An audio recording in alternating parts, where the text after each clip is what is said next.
Thank you very much for your invitation. I'm very happy to be here today to speak with you about this important question of the relationship between Marxism and the question of nationalism and the question of nationalities. I will expose different points from 19th century to contemporary debates. And first, perhaps the most important question on these things. Should we argue in favor of the nation? Here is a dilemma addressed by Marx and the adherents of Marxism ever since the revolution of the 19th century, especially the revolution of 1848. And so the answer to the question has never been obvious. To these questions, most socialist and left-wing movements have never really provided a clear answer. There has certainly been a multiplicity of points of view depending on the context and the country. But it remains very difficult to refer to a precise definition of what a socialist vision of the nation could be. This absence takes on its full meaning today, at a time when various forms of nationalism are being expressed with force in several European countries. The European Marxist traditions encompasses both the view that the nation is of secondary importance and its opposite, that it is a necessary stage in all social and political transformations, even an essential tool for the advancements of global socialism, of global revolution. And here we will focus on the principal interpretations and their application in the 20th century in the Western Marxism. One of the aims of this presentation is to refute the widespread and oft-repeated notion that Marxists have never had anything to say about nation and nationhood, that they have somehow implied been sidelined as much of history.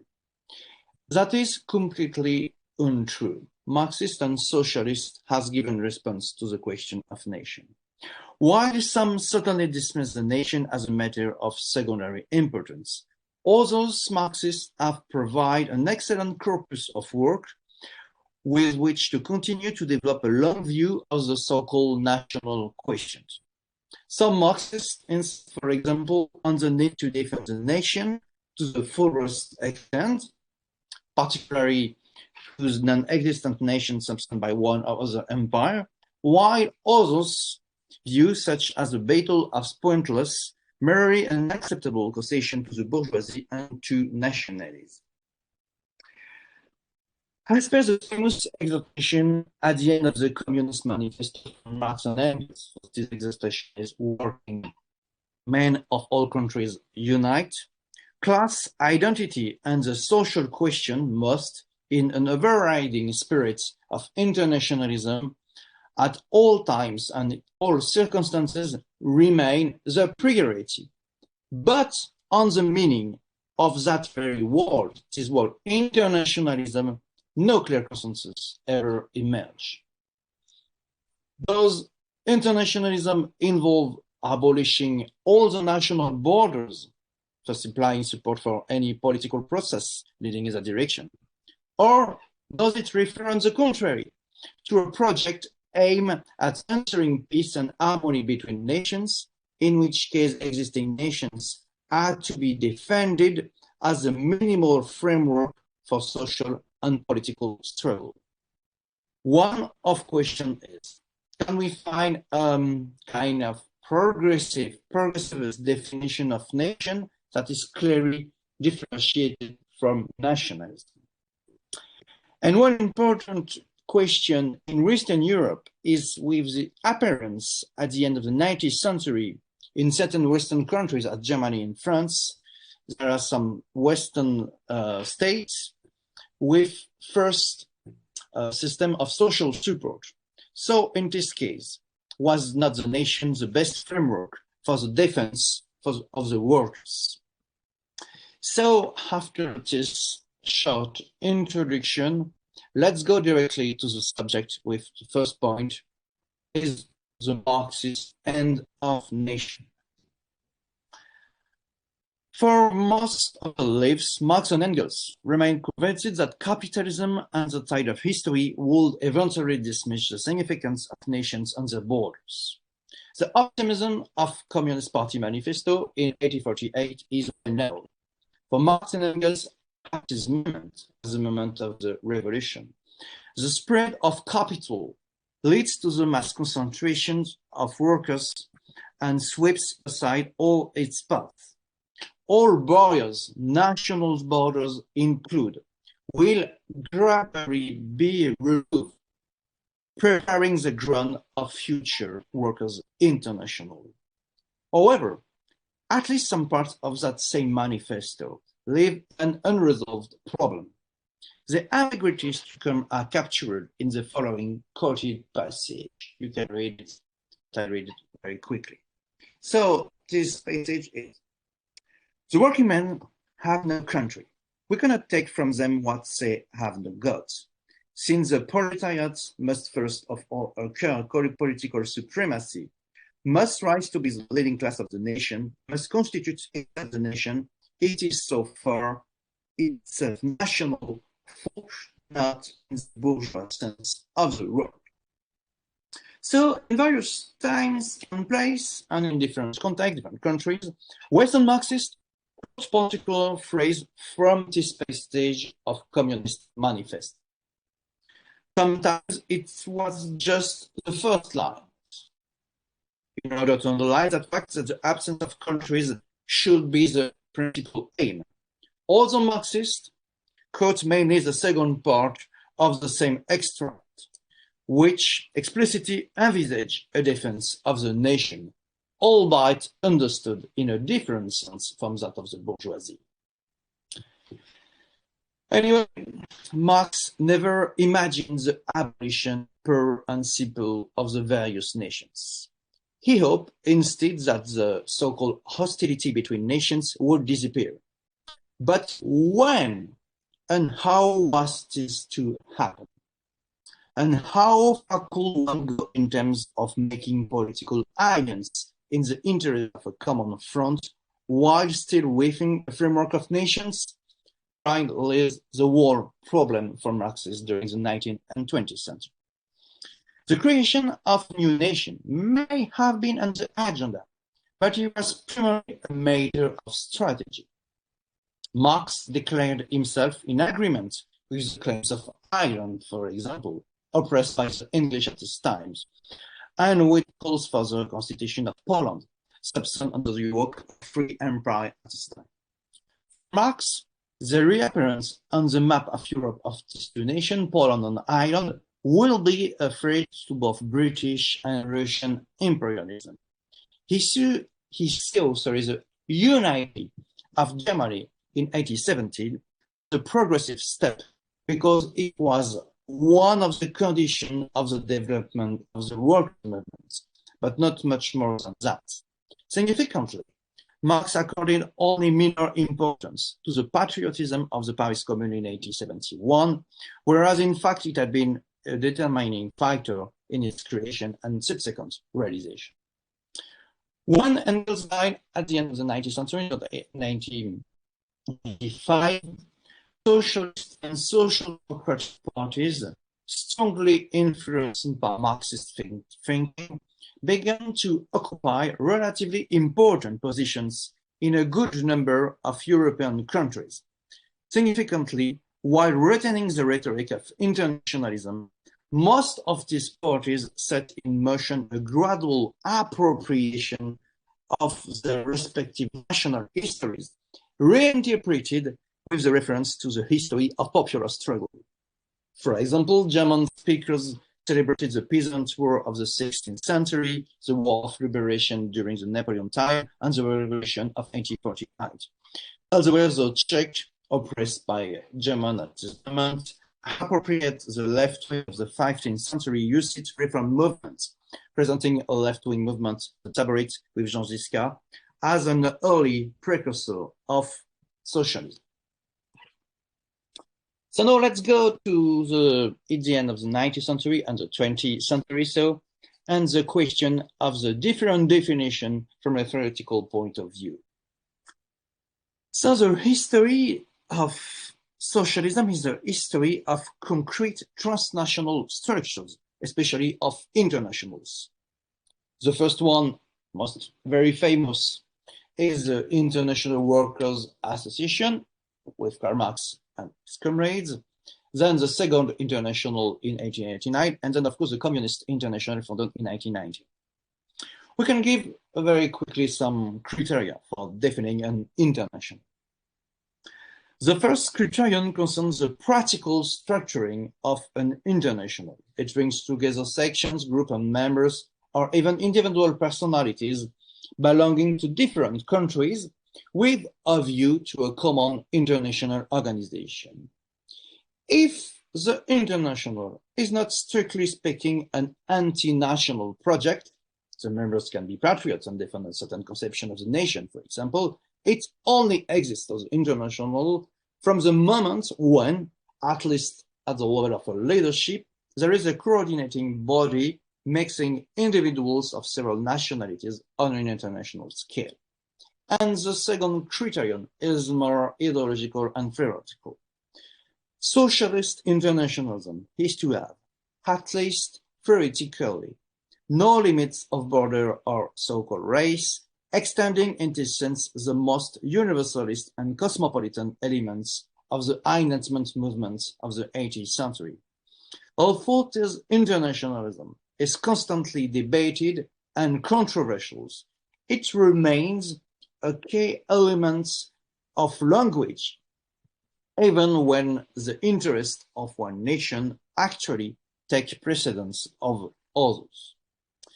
The international may be dominated by certain national interests, but it will always claim, in the end, to represent the global and universal interest of a socialism from which no fraction of humanity must be excluded. So now let's go to concrete and different definitions from France to United, not United States, from France to Soviet Union. So question of definition of nations again. So let's take the case of France during the 20th century. So before the First World War in France, many socialists perceived socialism and internationalism as nothing more or less than the continuations of the universalist republican promise of the French Revolution of 1689. For example, the monumental Histoire socialiste de la Révolution française, so in English, Socialist History of the French Revolution, published by the socialist leader Jean Jaurès between 1900 and 1904, should be understood in this context. Reading Jaurès, who was a philosopher who fervently advocated the idea of the social republic, one gains a sense of the distance between his conception of the French nation and core in the legacy of the French Revolution of 1689. Jaurès, steeped in the republican tradition, became one of the first to include the anti-colonial struggle in the history of the revolutionary process of the French Revolution, a development which was to affect his own political trajectory over the following years. Before the First World War, Jaurès was one of the leaders against the colonialism. In challenging the republican orthodoxy established by the republican government, for example, Jules Ferry was an ardent defender of colonization in the name of the Republic, Jaurès went on to produce, in the name of the Republic and the French Revolution too, a daring critique of colonial order. An interesting remark made by Jean Jaurès about nationhood and internationalism perfectly capture an attitude that was widely shared. So Jaurès said, with a little dose of internationalism separates a man from his countries, and a large dose of internationalism brings him back. And Jaurès expanded his definition in a book, so Armée Nouvelle, 3 years before the First World War, so the new army in English. You can read the quotation here. I read it quickly. The English proletariat was not detached from English history. Neither was the French proletariat disconnected from the revolution in path taken by France. And according to Marx himself in his early works, the German proletariat will not reach its fullest strength unless it absorbs the revolutionary philosophy of the great German thinkers, and German philosophy will never retain its potency except within the proletarian socialist movements. Even the Jaurès considerations, it is impossible to find before Lenin a socialist or a Marxist definition of the nation, very clear. On the most important Marxist thinkers before the First World War, Karl Kautsky, the so-called Pope of Marxism, very close to Engels during a long time, saw the modern nation primarily as a decisive stepping stone in human history, affecting the future development of the social classes and as an indispensable historical stage that justifies the assimilation of minority language populations. Language and territory from the basis of the nation, according to Kautsky. But in many cases, the so-called small peoples are inevitably led to dissect with capitalism, to despair with capitalism. At the same time, the more radical internationalists went so far as to imagine the gradual disappearance of different languages to be replaced by a universal language. Rosa Luxemburg, for example, was very circumspect about Polish independence, believing it will delay the advent of socialism and lead to in-principle alliances with the bourgeoisie. So, for example, Rosa Luxemburg wrote a lot of articles and books on this question, but especially one interesting book called The National Question of Autonomy. She wrote a book in Polish, and it is published for the first time in 1907, recently translated in German and French a few years ago. And so in this book, Rosa Luxemburg recommended solutions based on cultural autonomy for minority peoples within national and imperial settings, but would not support calls for the creation of new nation states. So Rosa Luxemburg was against new nation states. And now we must quote and study quickly one of the early 20th century's most productive currents of thought on nation and nationality, the so-called Austro-Marxists. So the Austro-Marxist is a Marxism from Austria, and especially a few thinkers, and the principal representative of these currents are Otto Bauer and Karl Rahner. So Otto Bauer and Rahner contributed some original developments regarding the future of nations and nationhood. Working within the multinational Habsburg Empire, they both observed the growing claims for recognition of the so-called peoples without history. Both conclude that this fact had to be taken into account and that specific rights should be recognized in respect of the nationality dispersed across the empire. The nation was a present reality and amenable to change. Modern socialism, according to Bauer, had to take note. Karl Rahner envisaged giving specific rights to the various dispersed, unorganized national grouping according to a legal model developed in the context of the toleration of religious minorities. The most important book of Bauer is The Question of Nationalities and Social Democracy, published in 1907, has the book of Rosa Luxemburg. The framework is the first Russian Revolution. The question of nationality was very important during this revolution. And so in this book, so The Question of Nationalities, Otto Bauer could not accept that the Austrian Empire might be destroyed. He advocated personal autonomy, it's guaranteeing rights, not only linguistic rights, for all population living within the empire. The obstacle posed by the overlapping nature of multiple national identities, to the construction of a shared consciousness could first be gradually overcome. This was certainly one of the more considerate and fully developed lines of thinking produced within the imperial context. It is not, however, the theory of Bauer, completely without ambiguity. So other activists operating in the other European empire reacted strongly to the Austro-Marxist proposals, in particular the relatively unknown Russian social democratic groups at this moment, but very famous, of course, after the First World War, the Bolsheviks.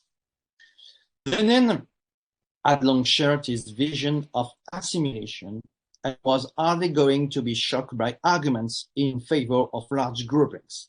But the political situation led him to revise his position radically and to launch bitter criticism against the Austro-Marxists, whose work contained theoretical inconsistencies, according to him, and he saw it returning de facto the legal recognition of the Habsburg monarchy. So Lenin's calculations was that in order to destabilize the empires and to precipitate the destruction, an essential staging post on the path to socialism, it was necessary to support the national causes of the oppressed peoples until they were ready and willing to secede. At this point, we encountered Stalin, who was at his moment sent by Lenin to Vienna to write a book against against the Austro-Marxists. And this book is published in Russian, just the first part, and it's called Marxism and the National Question. So a very famous quotation is the definition of a nation by Stalin. He says, a nation is an historically constituted, stable community of people formed on the basis of a common language, territory, economic life, and psychological makeup manifested in a common culture. It goes without saying that a nation, like every historical phenomenon, is subject to the law of change, has its history, its beginning and end. It must be emphasized that none of the above characteristics separately is sufficient to define a nation. More than that, it is sufficient for a single one of these characteristics to be lacking and the nation and cease to be a nation. Stalin gave a very strict definition of nation. He put forward a precise definition of nations. In complete contrast to Bauer's formulation, it used fixed criteria. A nation is a language, an economic unit, a territory, and despite changes over the course of history, appear to have a degree of stability. In the absence of this criteria, it is not possible, according to him, to talk of nations. Consequently, two possibilities existed: either regional autonomy for stable and well-identified nations, or the right to separation of those same nations. Stalin's definitions was later already rejected, all the more so in the light of the well-known criminal policies and action by this author at the head of the USSR. However, the instructive value of such a definition in various guises should not be underestimated. It was for a long time the inspiration behind national movements around the world until at least at the 1960s. It enabled a consistent view as to what constituted a nation, especially in the imperial and colonial context. For example, in lots of countries of Africa. I will speak about Africa in a few minutes because it's very important to understand it in the colonial context. So let's go to the Marxists and the nations after the birth of Soviet Union in Europe. So the seizures of power in Russia by the Bolsheviks changed the situation fundamentally. The new Soviet regime called for self-determinations for all peoples. At the end of the 1918s, the great dynasties across Europe left the stage replaced by new nations, for example, Czechoslovakia, Poland, and others, that all these nations arose from the ruins of empire. This trend was by no means solely to do with Sovietism. The reshaping of the map of Europe was also guided by the 14-point proposal by United States President Woodrow Wilson, who encouraged at the same time the creation of the new nations. The Communist International,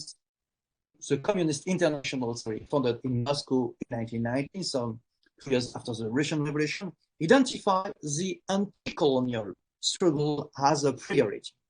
Communist activists were to encourage moves toward nation status in order to bring about the destruction of the empires. For example, condition number 8 of membership of the Comintern, so the new international, is explicit on this point. You can read it on the screen.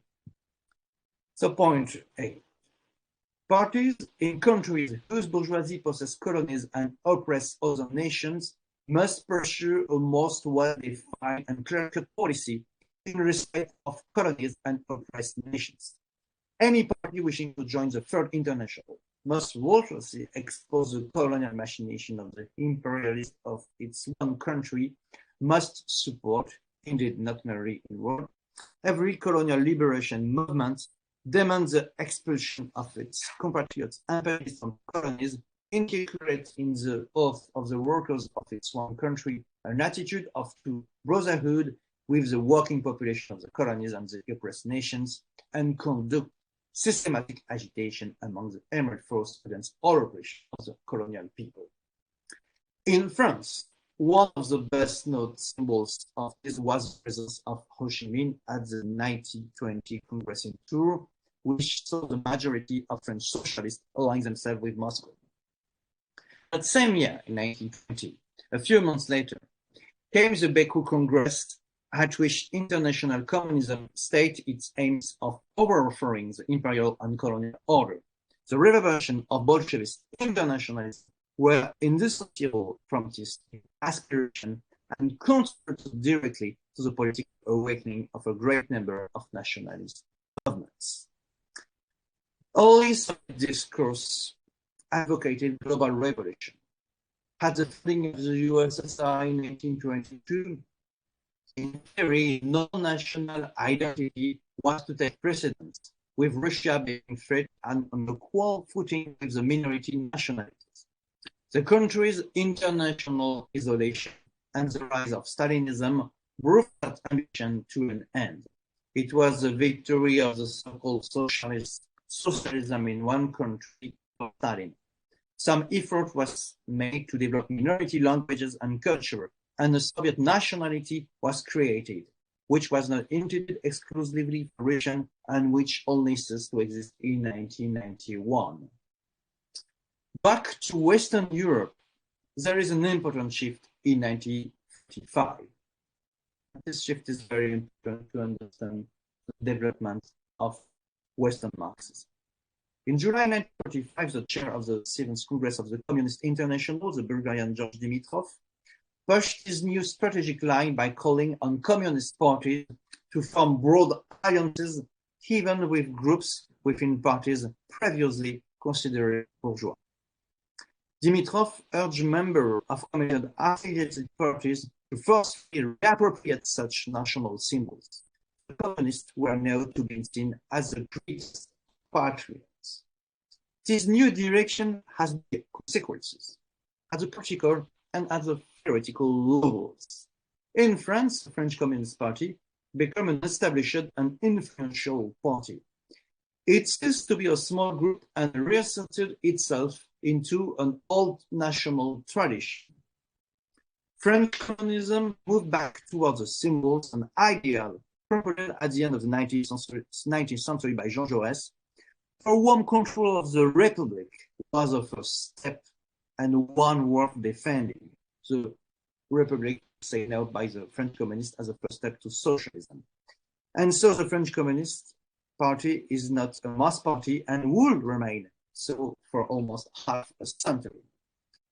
In Italy, the leader of Italian Communist Party, Antonio Gramsci, produced a critical analysis of the failure of nation building in Italy, an attempt from his peasant soul to understand the victory of fascism in his country in 1922. According to Gramsci, it is the job of the Partito Comunisto Italiano, so the Italian Communist Party, to lead the fight and to achieve what the French Jacobins has done in their country during the French Revolution. Gramsci's intellectual output took a significant national popular turn. For Gramsci, the labor movement and Marxism must face the national question and become its best defender and heir. Gramsci emphasizes the importance of the collective national will associated with the national popular, an expression repeated several times in his prison notebooks. The national wing, according to Gramsci, must be led by the so-called modern prince, namely the Workers' Party. It is a question of building a modern nation, not denying the past entry in favor of a vigorous internationalism that goes beyond borders, a perspective that Gramsci then explicitly rejects by criticizing the permanent revolution defended, for example, at the moment by Leon Trotsky, but by taking as a basis the achievements and the existing as a national culture, at the risk of being confronted otherwise with new defeats. Where national unity is fragile, as in Italy, incomplete or contested, the labor movement must be able to become the best defender of the nations against the elites, against the bourgeoisie, which is incapable of carrying out such a task. Gramsci already considered any straightforward repeat of October Revolution to be hazardous in Western countries. Western societies, described Gramsci, are more complex than the Russia before the First World War. And so it required a new, more appropriate strategy.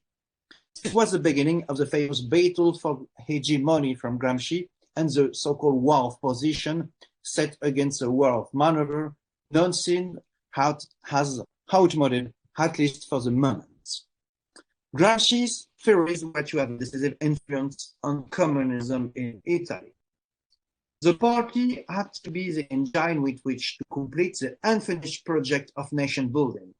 Whereas the bourgeoisie had failed, the proletariat would have to show that it was capable of carrying forth a task of prehistoric importance. In other countries at the same time, for example, in Asia, the seizure of power by several communist parties was indissociable from affirmations of nationhood. For example, in China, of course, you know the Chinese Communist Party, founded in 1921, in the French concession of Shanghai, the Sinicization of Marxism in the 1930s at the behest of Mao Zedong, the significant split. The revolution now had to be adapted for particular countries. So the CCP in a de facto semi-colonized country placed the defense of the nation at the heart of his rhetoric. This defense was soon become literal with the Japanese invasion. And this fact is very important to explain the seizure of power in 1949. And 10 years later, in other countries, for example, in very different circumstances, national identity and nationhood were also fundamental to understand Castro's seizure of power in Cuba. Let's go now. Now our reflections on the late Marx, because you know probably there is a very interesting debate about the late Marx and the questions of Marxism during the 20th centuries. And I will take in this part more African and interesting example, Frantz Fanon on Leopold Senghor, especially. So today, since about 10 years, we can read several articles and books on the late Marx and the last year of Karl Marx, and several authors and thinkers try to show that Marx was not so European and he has a big interest for non-Western societies. So among his publications, among others, of course, but I got two important publications are the books of Kevin Anderson, Marx at the Margins, recently the book of Marcello Musto, so the last years of Marx. And these two books has a very interesting point of view on the question relationship about Marx and the question of nation. For example, Marcello Musto argued that in the last years of his life, Karl Marx expanded his research in directions, studying recent anthropological discoveries, analyzing communal forms of ownership in pre-capitalist societies, supporting the populist movement in Russia, and expressing critics of colonial oppression in India, Ireland, Algeria, and Egypt. So 2 years before his death, Marx also traveled beyond Europe for the first and only time, focusing on his last years of Marx's life. So Musto tried to understand the last steps of Marx's life, and according to him, Marx is right late in life, and he was not really at the end of the life Eurocentric and economic thinkers. Anderson is more the same, more or less the same point of view. According to Anderson, he points out that Marx, especially in the Communist Manifesto, so in 1948, remains largely ethnocentric, and reasons about revolutionary possibilities, according to Marx at this moment, are only in Western Europe. But Anderson carefully follows Marx's seeming secondary text, in particular his contribution to the New York Daily Tribune. And so Anderson studied lots of texts of Marx about China, about the United States. And if a few texts on China and India already indicate a bifurcation of Marx, it is really in 1847, on the occasion of the Sipayan revolt in India, that Marx, according to Anderson, without yet radically changing his perspective, admits the possibility that Oriental revolts could be the sign of a more general evil. And in the Grundrisse, the famous manuscript of Capital, that begins to be written in the same years, Marx put forward a multidisciplinary theory of history, which, from the brief developments and the ascent of production to the attention to the democratic forms of primitive communities, show that he is far from considering the development of English capitalism as a pure and simple scheme applicable to the whole world.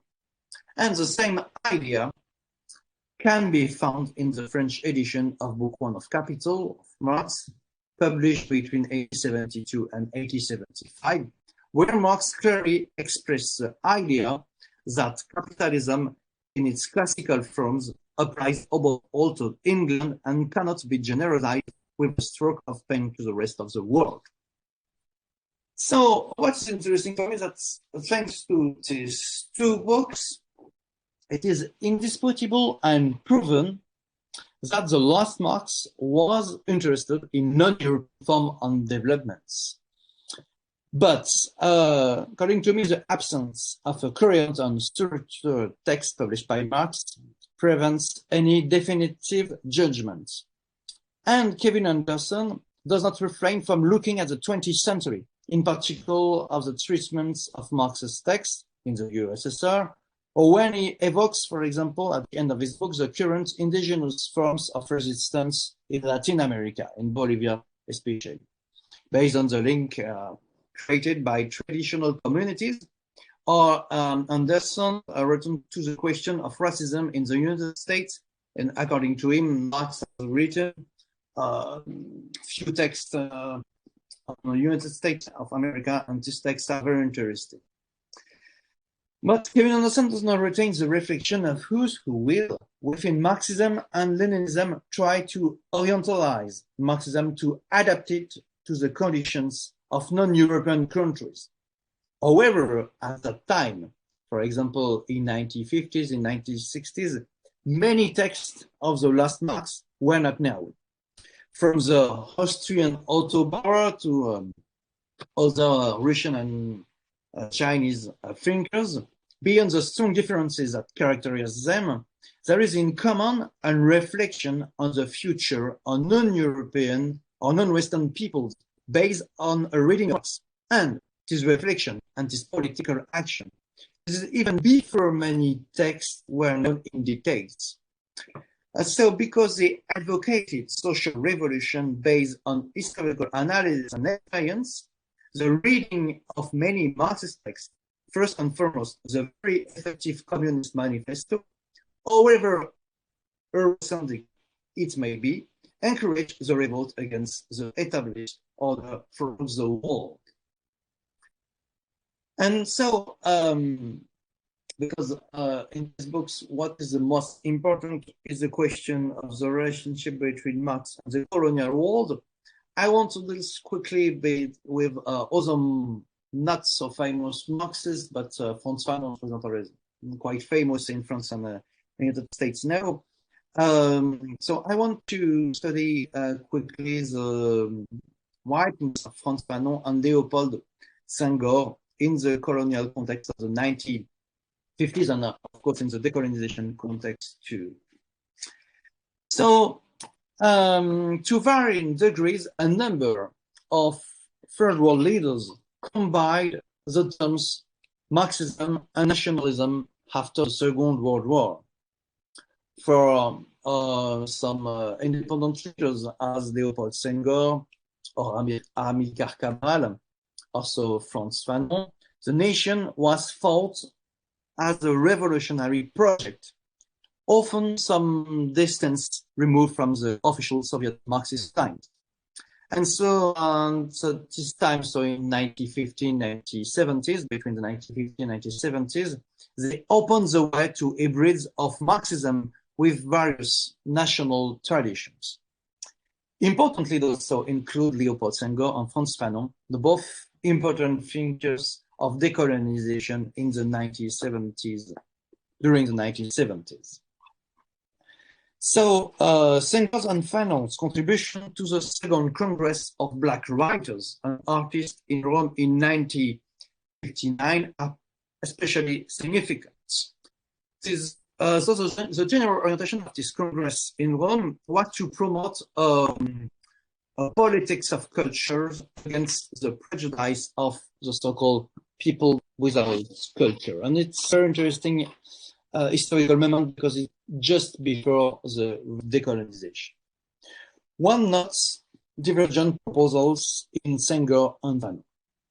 For Senghor, against the violence deployed by the colonial project, it is a question of consolidating the civilizational option centered on an ethical refutation of humanism starting from the so-called Negro African civilization. This option implies a primacy of the cultural question on the political question. For Fanon, more influential by Marxism, it is a praxis of national liberation within which humanity is self-produced. And so just a word about Senghor's evolution during this year and about its concept of negritude, so negritude in French. The object of decolonization, according to Senghor, is the exit from the action of the colonized man, especially the black man. For Senghor, the Marxian methodology remains relevant as a of liberation, capable of really affecting the practice of colonized social subjects and of undermining all the processes of requisitions of the human, only if it integrated to the fault of negritude. The break with the capitalist order of colonial dominations opens the possibility of a new cosmopolitical order. Negritude is a kind of humanism. It is conceived as a demand for the recognition of the value of all cultures, and in particular of all African nations. According to Senghor, outside Western reasons, there is an Hindu reason, a Chinese reason, and Negro reason perhaps. This multiplication of the mode of expression of reason tends to justify the idea that the content of the conclusions of historical materialism is not universal. But there is nevertheless, according to Senghor, a universal sharing of reason with its particularities.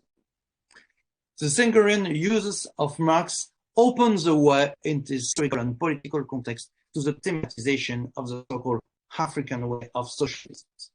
Senghor's political work within the group of overseas independence countries in the 1970s, decolonization by legal and parliamentary means, coupled with the promotion of a confederation between independent states and the former metropolis. Frantz Fanon was monarchical and defended a relentless struggle against colonialism. He was notably defended by Jean-Paul Sartre. An interesting comparison is on this point that between Gramsci and Fanon, so Italian communist Gramsci and Fanon, of course they live in different contexts in different countries, but I think we can group them in a kind of centered Marxism. That is to say, a Marxism which knows how to take the particular ways of development. And so the comparison between the two theorists shows to what extent they have contributed to operate epistemological displacements that continue to have a theoretical vigor beyond the conjuncture in which they have fought them. Gramsci and Fanon are among the authors. Their theoretical affinities have not yet been the subject of a specific studies. These affinities seem to us a double nature. On the one hand, Gramsci and Fanon were the first authors to show how knowledge power solidarity can work as a principle of exclusion and differentiation at the very heart of the social order. On the other hand, through analysis that pay particular attention to what was too often relegated to the mere superstructure, Gramsci and Fanon helped produce a decentered Marxism. Decentered Marxism, in terms of its interest, it is what is often denigrated by other Marxists as either superficial or too anecdotal.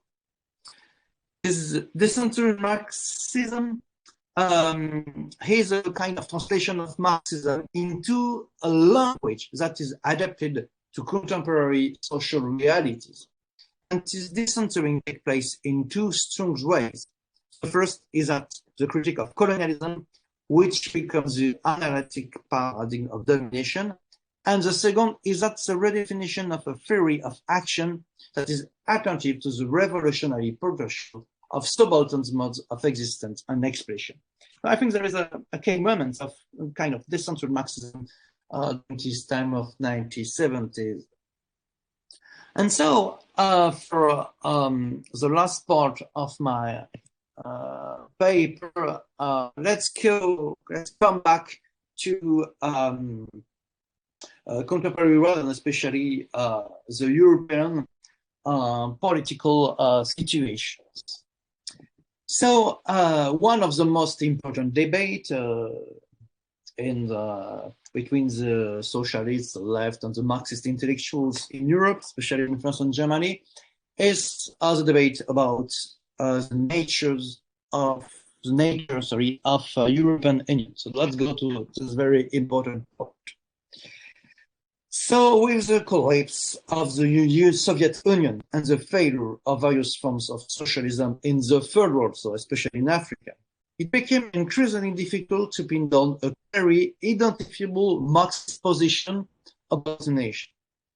So began the era of so-called by the philosopher André Tozzel, the thousand Marxism, so mille Marxistes in French, in Europe in the 1990s, a development of a so-called radical left in and reorganization that follow on from real socialism. It proved to result Communist Party, or former Communist Party under new names, currents from the far left and even social democrats who refuse neoliberalism. In the 1990s, many people saw the advance of globalization and the expansion of the European Union as confirmation of the continued spread of capital at a global level. In European politics, this translated into both, for example, the left to another Europe, People's Europe, or Popular Europe, and so forth. restrictive national approaches had now been condemned by history. But in the last 10 years, the position seems to have reversed. The nation appears once again to be the appropriate space for collective action, in instance where the European Union appears increasingly synonymous with anti-democratic and technocracy and hostile rights of the people of Europe. One sign of this new situation is the renewable interest shown in France since the 1980s and the 1990s in the Republican figure. And for example, in Jean Jaurès, almost completely ignored by the radical and the communist left in the 1960s, 70s. Jean Jaurès was totally ignored during this period. Jaurès is now frequently referred to as kind of a tutelary figure of the left and the radical left too in France, as through all forms of internationalism has to raise the mind in the light of progressive patriotism. The anti-revival in interest of Gramsci at the same time, not only in France, but more generally in Western Europe, can be seen too as part of the same development. So, because the national question is very important in the framework of European Union, we should go back to Gramsci. We should come back to Gramsci.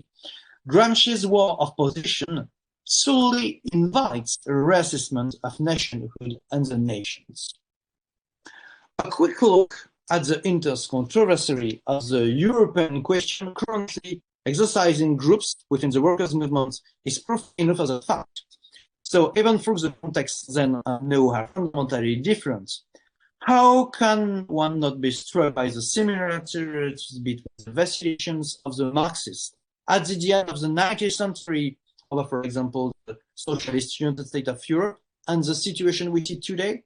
And so the necessary revisiting of the controversy of the 19th century is therefore of more than just historic interest and may light of the kinds of issues that clearly remain very much alive. In recent years, for example, in discussions about protectionism, national border, and possible alternative economics policies, such as industrial independence and redistributive tax system, the nation has once again taken center stage in public debates in Europe. Some reflections from a Marxist point of view of nations and nationalism. So what we can circle the relationship between the tradition of pragmatism and Marxism. What can we learn from the 20th century to continue to think about these issues? Most internationalists have certainly undermined the persistence of the national fact, the attachment of the population to this type of identity, and in fact rejected the proposed thoughts of the right of nation to self-determination. From this point of view, for example, Rosa Luxemburg's warning against nationalism are obviously still relevant in the context of extreme right-wing movements in several European countries. But on the other hand, the tendencies of Luxembourg to minimize national demands does not seem to us to be of much help anymore. On the other hand, whose were waiting at the assimilation of minority population and the defense of the great nations has been of a process of civilization naively thought that a left-wing appropriation of national culture would allow them to cut the ground from under the feet of national tyrants.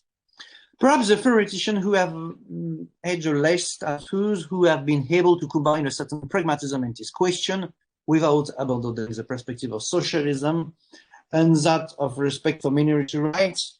We can retain some kind of pragmatic Marxism. We have so the Jean Jaurès, the Austro-Marxism, and the Bolshevism at the beginning of the first step of the Bolshevism in the 1920s.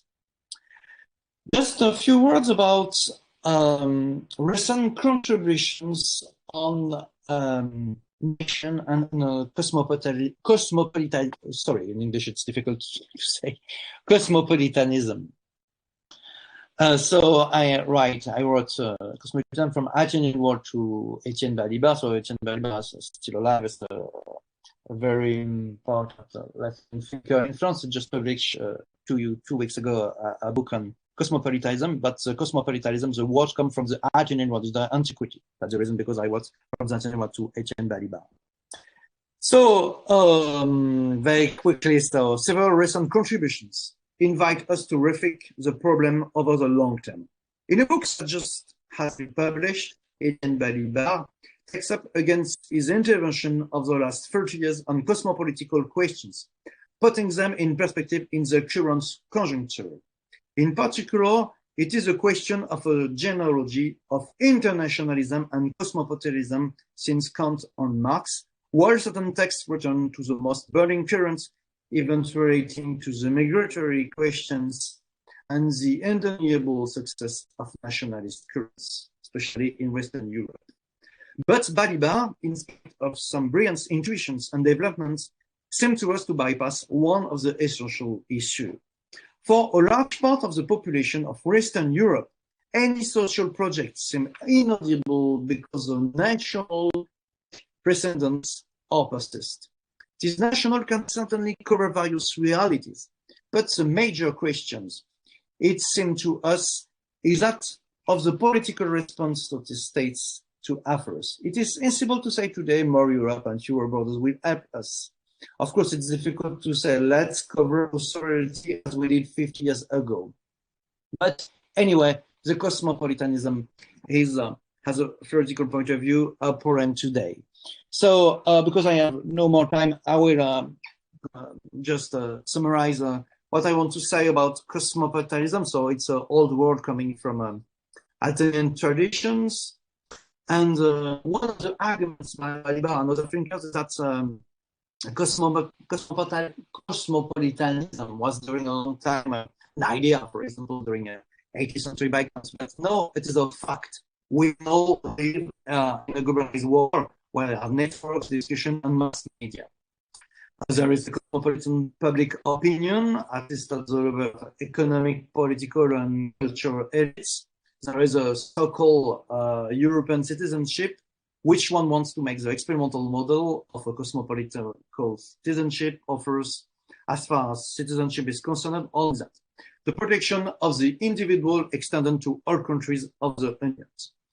But probably the change now is to find appropriate forms from the democratic process beyond the nation state, which articulate social issues and respect for national realities. And it obviously remains to depend the reflection on the nature of the political subject today.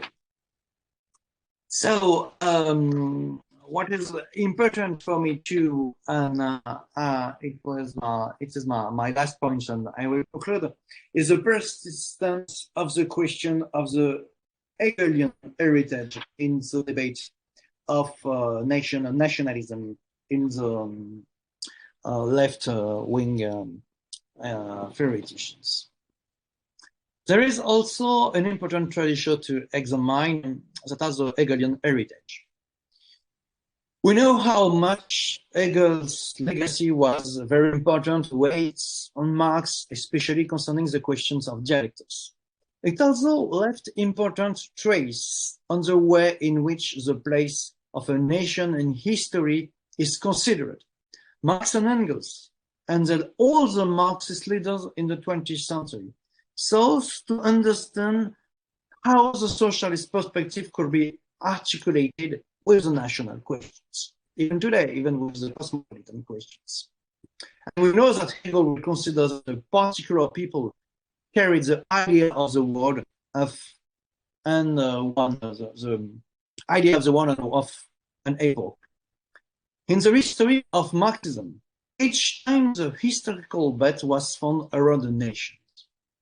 The French Revolution, then the Russian Revolution, had each a universal scope, but in both cases, the idea that the particular nations carried the revolutionary idea was very present. And there is indeed the idea of a center and a periphery. And of course, as we say with Senghor and Fanon, with the destruction of the colonial empire, the idea of a specific and a particular center of a dominant country and of dominated countries was called into questions. But even this anti-colonial process, the national question plays a decisive role, and one finds in several countries the will to be the country carrying the, to use the legal expression, new state of the world.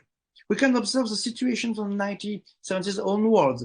Fidel Castro in Cuba, to the Yugoslavia, several African states are trying to make the nationals a model. It is as if, in a certain way, socialism, even what is in the South an anti-colonial, could not totally detach itself from the spirit of Hegel.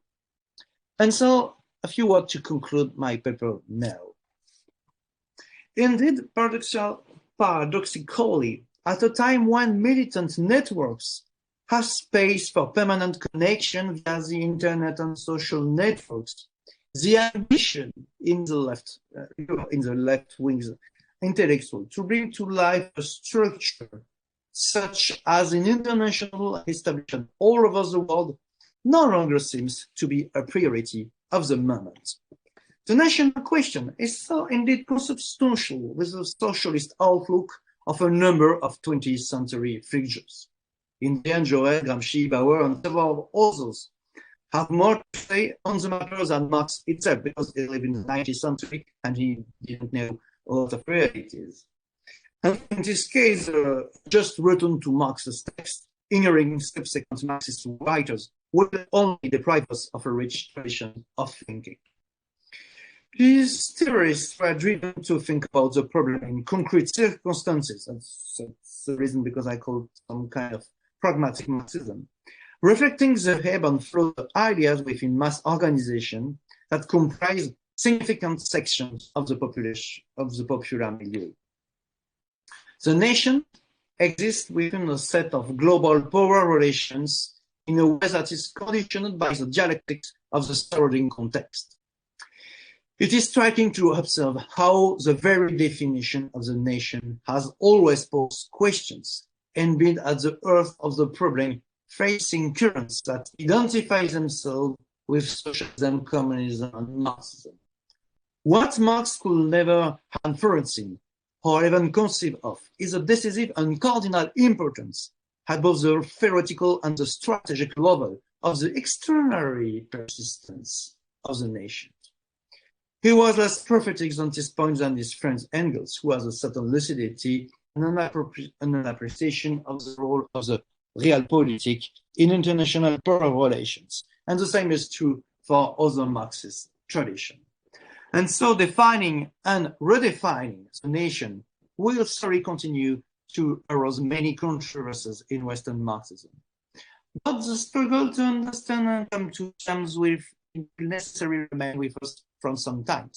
It is therefore a form of demanding pragmatism, characteristics of a certain number of socialists and Marxists at the beginning of the 19th century and during all the century, and probably we must recover now this spirit.